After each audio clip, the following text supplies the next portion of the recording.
La tertulia, en la última trabajadera.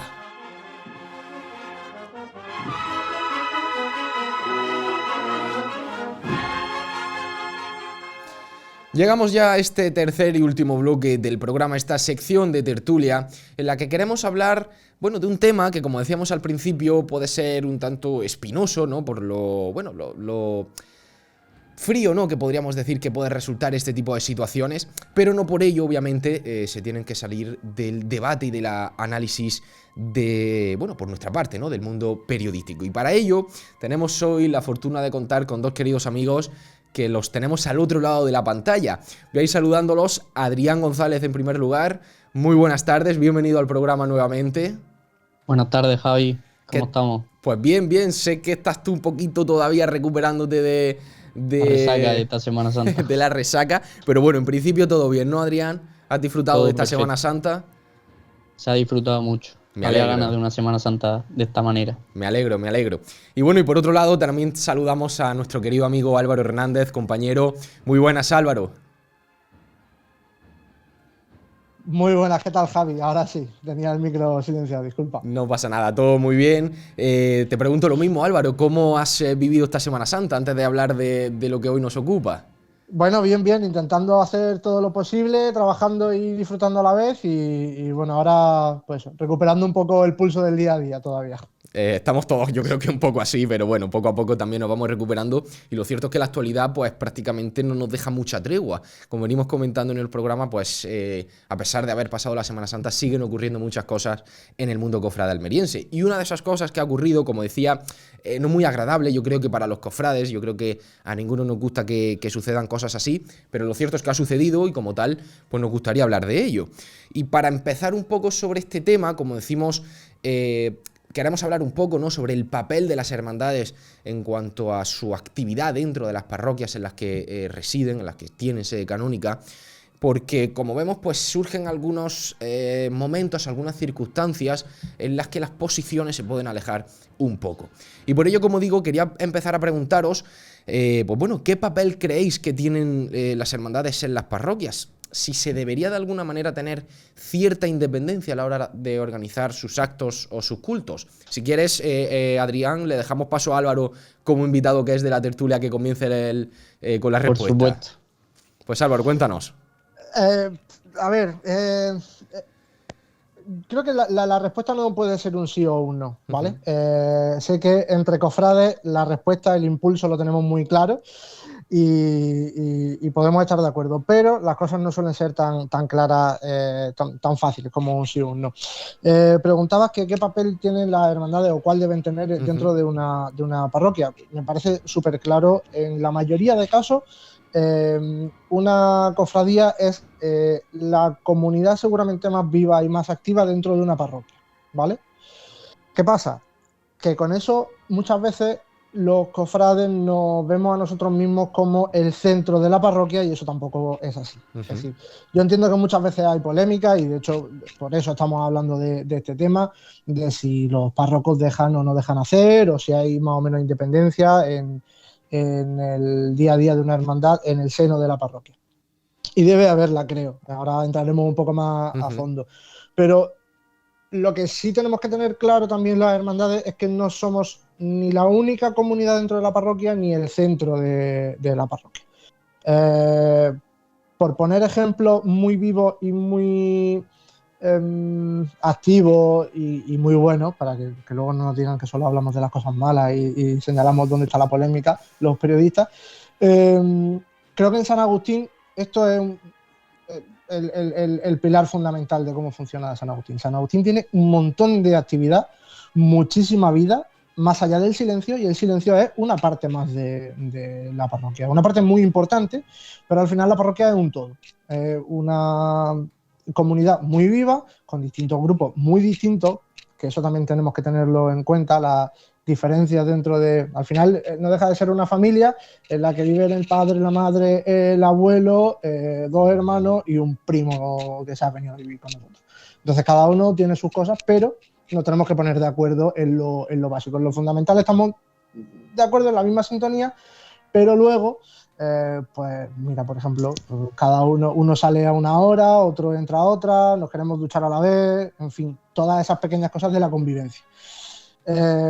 Así que dentro de una parroquia, una hermandad es una comunidad muy viva, seguramente la más viva y la más activa, pero no suele ser la única. Entonces ahí es donde tenemos que llevar cuidado y, enlazando con tu segunda pregunta de si debe ser independiente, mi posición es muy clara, es que no debe ser independiente porque en ese ejemplo familiar que os ponía antes, pues no puede ser que yo decida que hoy me voy a duchar sí o sí a las 12 sin preguntar si alguien tiene que ir al baño antes o que voy a llegar a las 5 de la mañana y además haciendo ruido.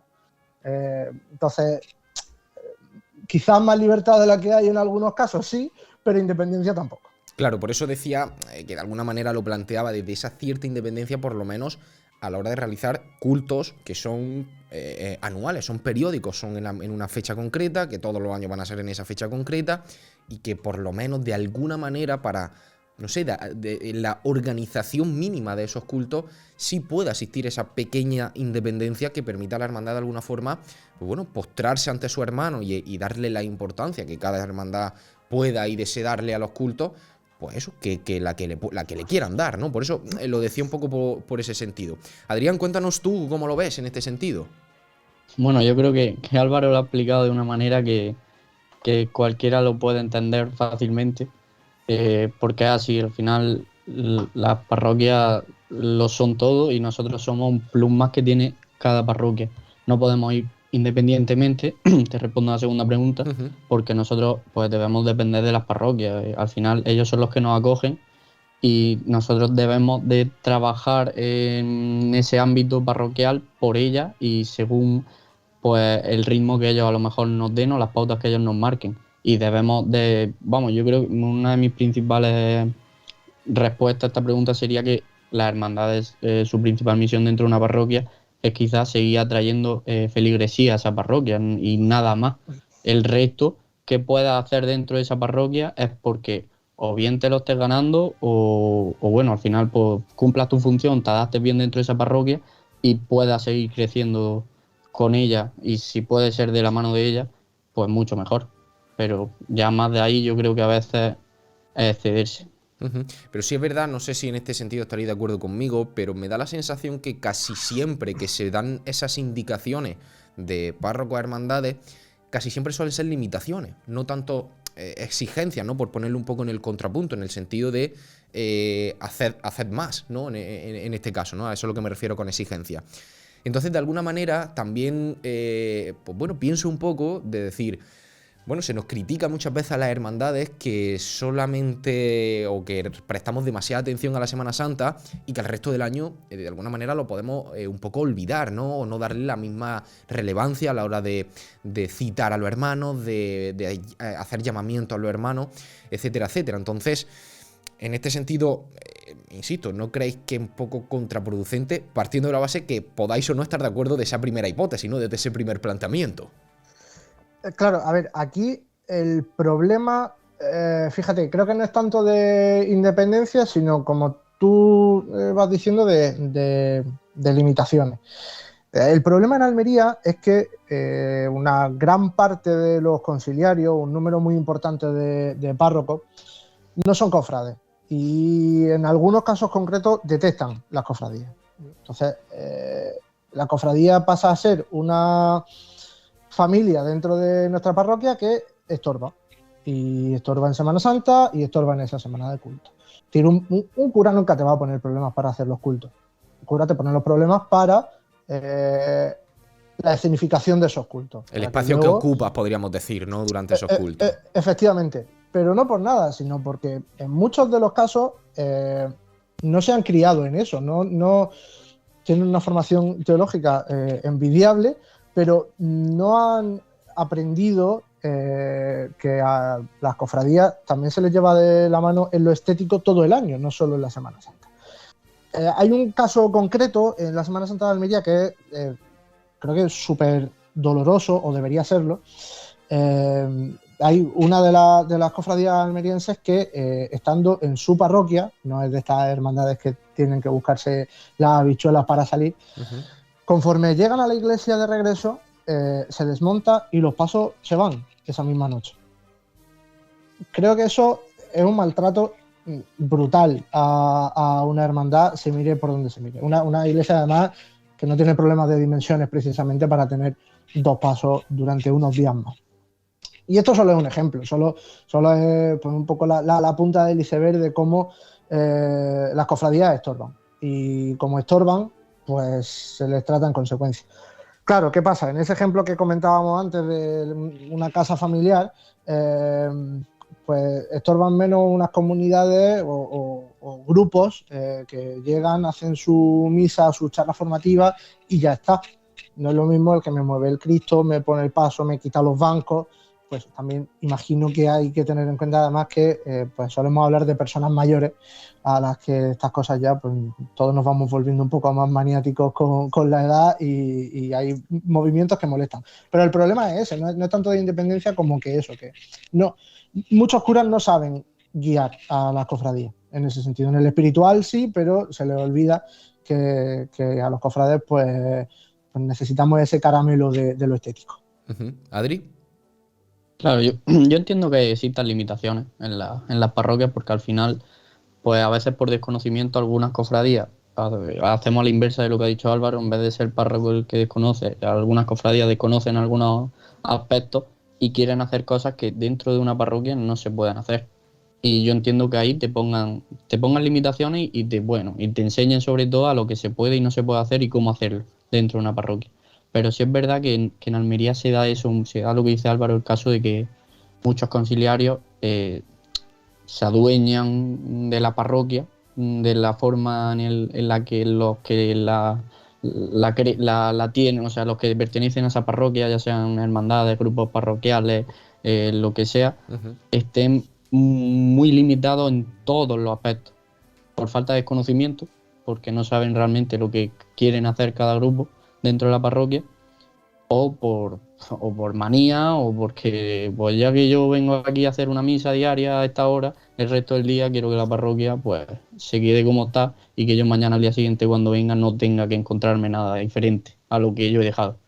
Y eso es una pena porque hace que muchas hermandades pues al final pues, o se limiten a solo hacer estación de penitencia en Semana Santa y el resto del año la parroquia la olviden, cosa que deja sin sentido la hermandad, o que muchas hermandades pues vivan diariamente una pelea con su conciliario y pues cree un ambiente muy malo dentro del que debería ser el más bueno, que es el de la parroquia. Claro, bueno. Y en este sentido creo que llegamos al punto de inflexión de este debate, que es poniéndonos, valiéndome del ejemplo que ponía Álvaro de a esas hermandades que se les obliga a desalojar prácticamente la parroquia, nada más terminar la estación de penitencia.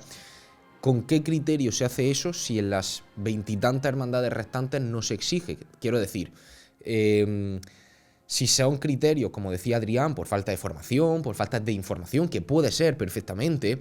También creo, saliéndome un pequeño paréntesis, que precisamente esa formación podría venir directamente de ellos y no de forma de exigencia, sino forma de formación precisamente. Y volviendo al caso, ¿no? Que de qué manera entonces entendemos los cofrades que vayamos de parroquia en parroquia y prácticamente en cada una haya unas leyes diferentes. Es decir, si a esa hermandad se le exige que tiene que desmontar los pasos esa misma noche, si realmente se hace bajo un criterio objetivo, litúrgico, como se quiera considerar, que debe ser así, y además comentaba Álvaro un matiz muy importante, y es que despacio no era el problema, ¿por qué en el resto no se hace? Es decir, ¿cómo se entiende de esa manera? Si yo fuese un cofrade de esa hermandad, ¿cómo entiendo que haya hermandades que no se les obligue a hacer eso? Es decir, ¿cómo se gestiona todo esto cuando de alguna manera existen estas contradicciones, ¿no?, en cuanto a posiciones de párrocos?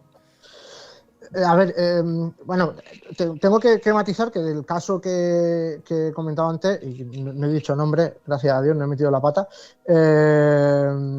seguramente habrá una justificación que a mí se me escapa. Yo no pertenezco ni a esa parroquia ni a esa hermandad, con lo cual no lo sé y entiendo que estará más que hablado y no sé si a los cofrades les convencerá más o menos la explicación del párroco. En cualquier caso, sí, debería haber unos criterios comunes, pero los criterios comunes tampoco nos van a solucionar nada. Es decir, no quiero adelantarme, pero una guía para párrocos de cómo gestionar esto, o qué permitir o qué no permitir, siempre va a ser limitante. Es decir, con las diferencias de párrocos es lo que nos permite a veces ver cosas espectaculares y excepcionales. Como por ejemplo lo que estamos viendo ahora esta semana en San Ildefonso con el montaje del Cristo de la Escucha en el altar mayor. Eso seguramente, si hubiera una guía para conciliario, no podríamos verlo. Entonces, entiendo que tiene que haber esas diferencias y que cómo se gestiona, que es lo que planteabas, cómo se gestiona el hecho de que si hay 20 y tantas hermandades haya 18 formas de actuar distintas, pues con picardía, un poco, que eso le falta muchas veces a las hermandades. Es decir, hay que llegar a un entendimiento entre las dos partes, entre el párroco conservador y la hermandad con muchas ganas de hacer cosas, hay que llegar a un punto en común, porque nos ha tocado convivir y no queda otra. Pero claro, la hermandad tiene que saber que, aunque sea de forma temporal, el señor que tiene la llave de la iglesia es el señor que tiene la llave de la iglesia. Y lo va a ser durante 2, 5 o 15 años. Y ya está, y hay que lidiar con eso. A partir de ahí, sin convertirse tampoco en el felpudo para el párroco, que nos pisoteen ante todo para conseguir montar un altar de culto decente, pues oye, que necesita. Muchas veces, hablando con los párrocos, lo que reclaman es un poco más de atención o servicio por parte de la hermandad. Que eso quizás es otra cosa que debemos anotarnos. Que las hermandades viven mucho para, obviamente, el día de su salida procesional y para esa semana de culto, y el resto del año, pues ya está. No, una hermandad preocupada por las necesidades de su parroquia hace que forme parte de esa comunidad, que esté dentro de esa casa familiar y que seguramente la actitud del sacerdote en cuestión sea un poco más abierta cuando propongamos cosas. Pero claro, eso es un trabajo durísimo de todo el año y de muchos años, y que vayan cambiando hermanos mayores y que vayamos manteniendo esa línea de trabajo y colaboración con la parroquia. También es verdad que eso, que muchas veces llegan las hermandades o llegan las juntas de gobierno de las hermandades y quieren imponer algo, y el sacerdote puede decir perfectamente, pero ustedes quiénes son y qué hacen aquí.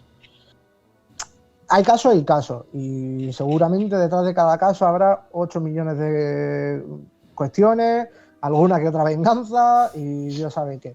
Pero hay que llegar a un entendimiento, y si al sacerdote que te ha tocado en gracia hay que agradarlo todo el año, y pues hay que estar ahí.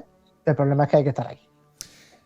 Claro, antes, Adri, por matizar un poquito y poner también un poquito más de contexto sobre la cuestión, yo entiendo perfectamente lo que dice Álvaro, pero cuando hasta ya no solo con un cambio de párroco, sino que dentro de una misma, llamemos legislatura o presencia de un párroco en una parroquia, se cambie casi, o bueno, no, tampoco diríamos año a año, pero que prácticamente cada vez que se realice algo se va a cambiar y se va a limitar cosas que se han hecho anteriormente.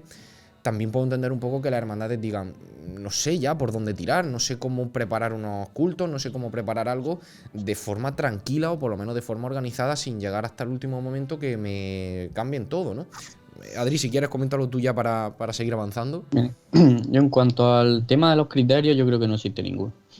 Pero ni el mucho ni el poco. Yo creo que no existe porque, por ejemplo, el tema que ha hablado Álvaro de montar los pasos después de una estación de penitencia, ahí aparte de no haber criterio no hay conocimiento.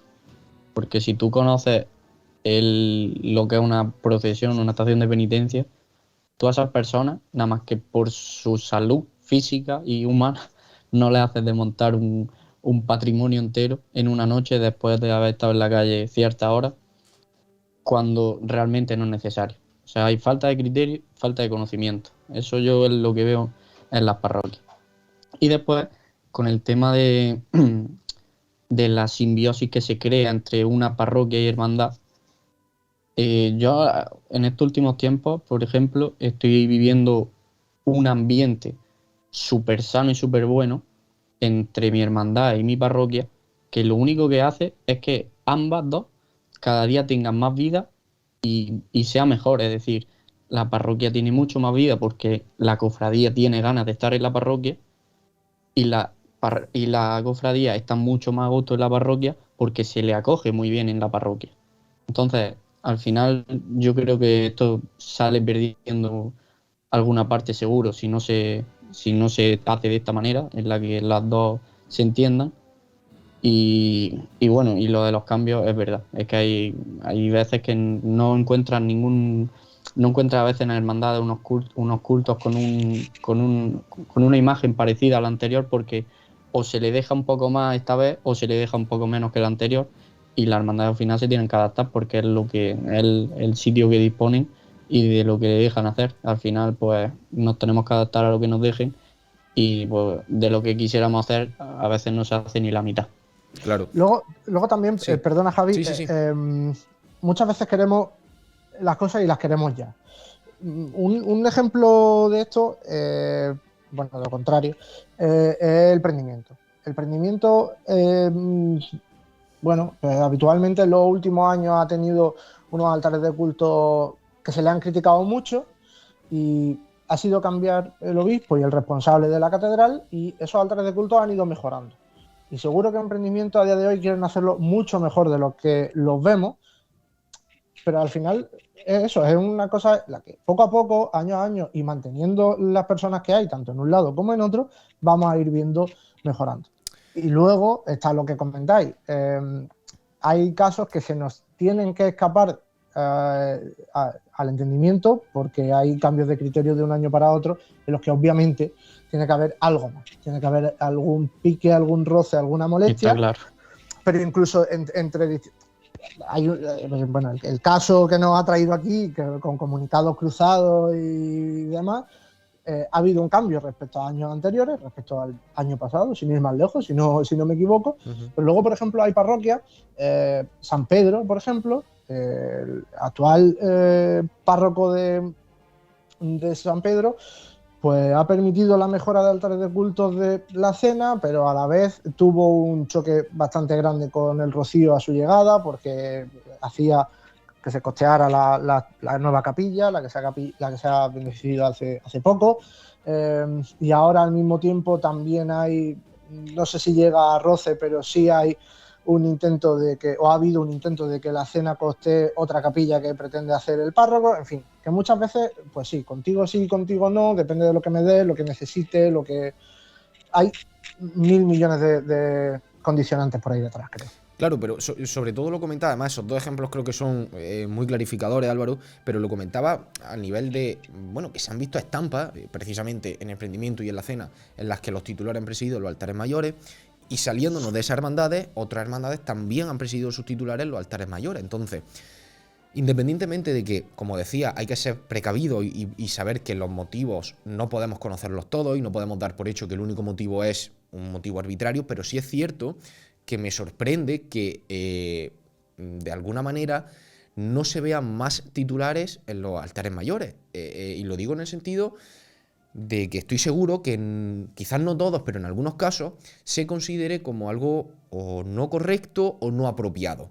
Entonces ahí es donde iba un poco, también llevándolo a la siguiente pregunta que ya hemos adelantado algunas pinceladas de ese criterio común. Es decir, se debería por lo menos decir ni un mínimo ni un máximo. Bueno, sí, podremos definirlo como un mínimo y no como un máximo, pero de que se plantee decir, el titular de una cofradía puede estar en el altar mayor para celebrar sus cultos. Es decir, que por lo menos haya un criterio objetivo de actuación para la hermandad, y que en caso de no realizarse o de que no se permita, si ese argumento es el que no es correcto, ¿por qué se hace en el resto de hermandad y por qué hay un criterio común marcado desde arriba que en el que se permita esto, ¿no? Y hilándolo un poco a la siguiente pregunta, que en el caso de que se produzcan ese tipo de situaciones en las que no se termine de comprender esa decisión y se pueda incluso considerar de alguna forma subjetiva, y que, bueno, como decías tú, ¿no, Álvaro? Que puede venir de algún pique o de algún roce que haya podido surgir.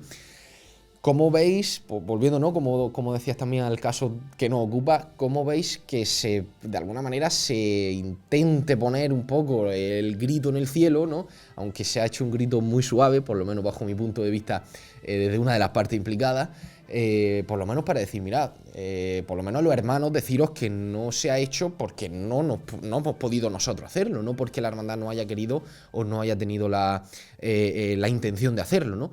Entonces, bueno, planteo un poco esto, por un lado, esa parte, ¿no? de esos criterios, los que, ¿no? Os decía antes también que en algunos sitios se ven unas cosas y en otros sitios no se ven, no se permiten esas mismas situaciones, y de alguna manera qué respuestas se pueden ver o qué respuestas consideráis o únicas o adecuadas, o no sé, porque estoy seguro que, en fin, que habrá muchas otras situaciones que no se han dicho y que esta, en este caso, ha sido de la única. Bueno, a ver, yo creo que lo que planteas de que haya una, pues, digamos, una guía de mínimos, eso no estaría mal. Es decir, que eso, que no sé a quién le correspondería, sea la delegación episcopal para las hermandades y cofradías, que aclare con un decreto que es posible, que no es irreverente que haya imágenes que reciban culto y que estén en el altar mayor. Creo que no haría falta aclararlo, pero bueno. Ya, por eso digo, pero muchas veces que las hermandades, ¿dónde se agarran? Si no, porque al final, si es lo que decía Adri, claro, si hay 18 criterios diferentes, ¿a qué te agarras si no tienes ninguna justificación sabiendo que es correcto? Pero de todas formas, si existiera esa aclaración, si el cura te dice que no, va a ser que no igualmente. Es decir, sí, puede, ¿por qué no? Venga, vale. Pero si el cura te dice que no, va a seguir siendo que no. Ya. Es decir, lo que hace falta en ese sentido es más complicado, que es que los sacerdotes entiendan y compartan, sería perfecto, la sensibilidad cofrade. Eso por una parte. Y por otro lado, pues respecto a cómo hacerlo o cómo gestionarlo, pues a ver, nosotros como periodistas vamos a estar muy de acuerdo en que, joder, pues si pasa algo, cuéntalo. Cuéntalo porque efectivamente, si al final vemos una foto de un altar de cultos cutre, te vamos a echar la culpa a ti como hermandad que eres un cutre y este año no te has esforzado, has ido a lo mínimo y es que sois 4 y no habéis ido a montar el altar nadie y al final habéis hecho esto. En realidad detrás es que ha habido un pollo monumental con el conciliario, no nos ha dejado, la tela que llevamos poniendo 3 años, ahora resulta que me lo han llevado a la Delegación de Patrimonio y Cultura del Obispado y me han dicho que ni se me ocurra y ya está. Entonces, en este caso, que es de la Soledad con la parroquia de Santiago, pues han hecho muy bien en aclarar a quien pudiera necesitar esa aclaración que el altar de culto de este año no es el de otro año porque el párroco de Santiago así lo ha decidido. Fin. Muy bien. Y también está muy bien, aunque creo que a destiempo, la respuesta del conciliario, que una vez que se abre la veda de los comunicados, también está en su derecho de contestar y todos se lo agradecemos, porque cuanto más transparencia haya en más testimonio y tal, pues más estamos informados todos y eso nunca estorba, nunca es malo.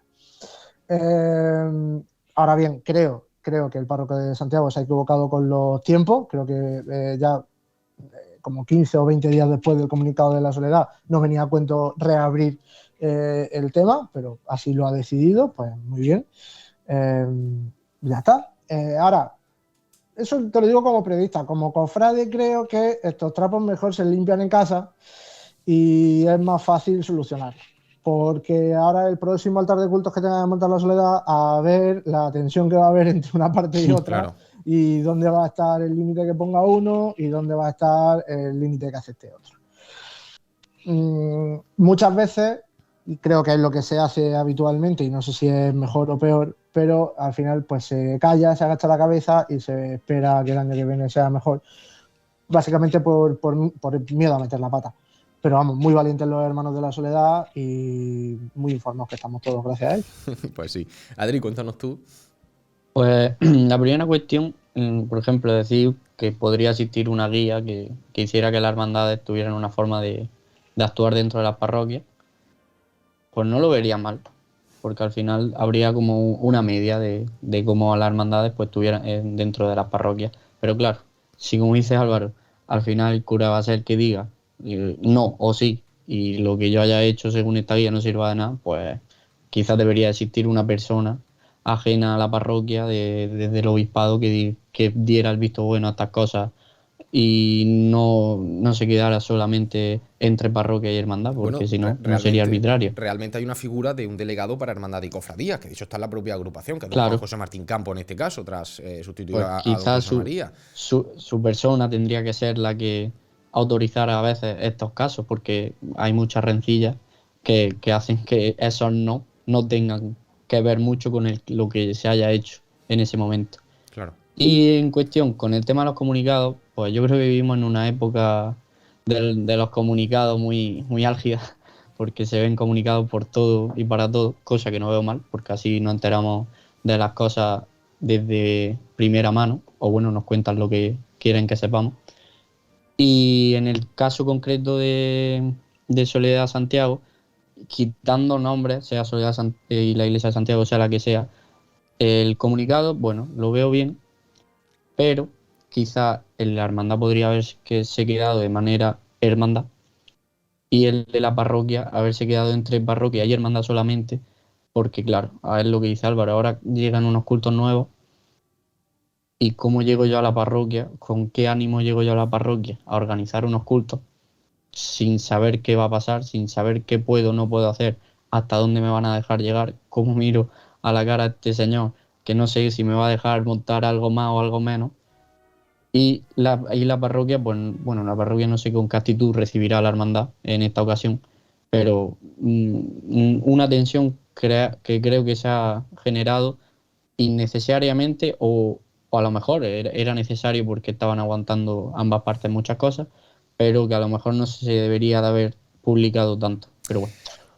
Una parroquia que además tiene ciertas cuestiones un poco especiales. Hay que recordar, esto, bueno, pues ha habido mucho ruido en Twitter con el tema.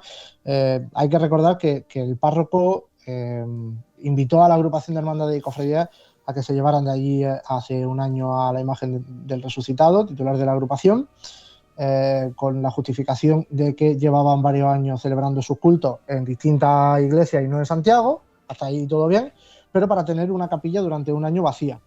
Si vamos a Santiago, la capilla que hay frente precisamente al lugar donde se encuentra la Soledad, es una hornacina vacía en la que antes estaba el resucitado y ahora mismo pues no hay nada. Entonces, bueno, es un sitio especial. Claro, lo decía para ya ir poco a poco terminando, que se nos va el tiempo y no nos damos ni cuenta, pero volviendo un poco también a lo que decía Adrián, que un poco la respuesta de la hermandad, por eso decía que puedo entender de alguna manera que se intente por lo menos explicar, aunque sea a nivel público, de mira, lo que venimos haciendo hace los últimos 3 años, pues este año no podemos. Y la única circunstancia que ha cambiado es lo que decía Álvaro, ¿no? Y poniendo en este caso que insisto, sí, que podríamos valernos de otros muchos casos, pero siendo este el que ha salido a la luz pública, pues nos valemos de este. Pero como digo, prácticamente en las mismas circunstancias, de repente se cambia de criterio. Entonces, por eso digo que de alguna manera podría entender que las hermandades también digan, pues mira, es que lo que veníamos haciendo durante estos años, ahora de repente estaba mal hecho. Y no lo podemos seguir haciendo, ¿no? Entonces, por eso os decía esos mínimos de decir, a lo mejor en este caso sería algo demasiado concreto, ¿no? Del altar en sí que se va a montar. Pero, no sé, por eso digo que no esos cambios de criterio son los que yo no termino de comprender y que creo que se debería mirar de alguna manera, insisto, sin quizá esa necesidad de hacerlo tan concreto, ¿no? Porque ya cada hermandad pues tiene sus posibilidades, tiene sus recursos, ha podido crecer a lo largo del tiempo precisamente con lo que le han dejado hacer hasta la fecha. Pero no sé, hilo esto ya con la última cuestión para que no se nos vaya ya demasiado el tiempo. Bueno, vemos que en Andalucía o en alguna otra diócesis, lo hemos comentado aquí en el programa, concretamente la de Asidiona Jerez, ese papel que se le daba a la cofradía y cómo se entendía que se debía cuidar a la gente que forman las cofradías, no diciendo con esto, como decía al principio Álvaro, poniéndonos en el centro del universo de la parroquia ni de la iglesia de nuestra ciudad, pero sí entendiendo pues que somos una parte más y que como tal pues creo que se debería tener, no sé, algún mínimo de acogida y de aceptación de ser personas que queremos estar cerca de la iglesia y queremos estar cerca de vivir nuestra fe. Entonces, en este sentido, ¿cómo creéis, ya por concluir, que afecta a este acercamiento, a esta misión sinodal que se nos repite tanto desde la iglesia de intentar que la gente se siga acercando a la iglesia o se vuelva a acercar a la iglesia? ¿Cómo se puede entender esta circunstancia? Entendiendo, para terminar, que me enrollo, que precisamente no, como se reconocía en este decreto, que las cofradías es uno de los mayores atrayentes de personas hacia la iglesia. Mira, la Semana Santa o las cofradías en general son un campo de cultivo enorme para la iglesia, son una puerta. Y hay gente que decide quedarse en la puerta y hay gente que decide atravesarla. Y entonces, pues, entrar en un mundo espiritual y religioso mucho mayor o que va mucho más allá que la simple cofradía, ¿no? Es como el primer escaloncito de la iglesia. Y así debe ser visto y así debe ser tratado. Entonces, tú si ese campo de cultivo no lo riegas, no lo abonas y cuando toca podarlo no lo podas, pues al final quien atraviese esa puerta va a ser un porcentaje mucho menor que si hace todas esas tareas bien.